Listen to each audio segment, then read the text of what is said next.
வணக்கம் CM sir. என்னாச்சு CM sir? என்னாச்சு? மக்களுக்கு கொடுத்த வாக்குறுதி என்னாச்சு?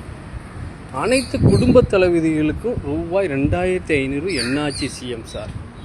வேலையில்லா பட்டதாரிகளுக்கு 4000 ரூபாய் என்னாச்சு சிஎம் சார்? ஒவ்வொரு வீட்டுக்கும் 6 சிலிண்டர் என்னாச்சு சிஎம் சார்? சாதிவாரி கணக்கெடுப்பு ஆய்வு என்னாச்சு சிஎம் சார்? தமிழர்களுக்கு அருங்காட்சியம் என்னாச்சு சிஎம் சார்? மக்கள் ஓட்டு போட்ட மக்கள் தான் சார் நாங்கள் கேட்குறோம். நீங்கள் கொடுத்த வாக்குறுதி என்னாச்சு சிஎம் சார்?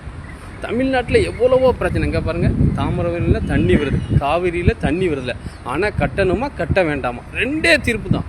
சௌமியா அன்புமணி அவர்கள் அழகாக தீர்ப்பு இதுக்கு சொன்னாங்க. அவங்கள கொஞ்ச நேரம் பேச விடுங்க, சபாநாயகர் அவர்களே அவங்கள பேச விடுங்க. தமிழ்நாட்டுக்கு நல்ல தீர்வு கிடைக்கும். உண்மையிலே சொல்கிறேன். உங்களுக்கு பிடிச்சிருந்தா லைக் பண்ணுங்கள், ஷேர் பண்ணுங்கள், கமெண்ட். உங்கள் PK முத்து வீடியோ ஷேர் பண்ணுங்கள்.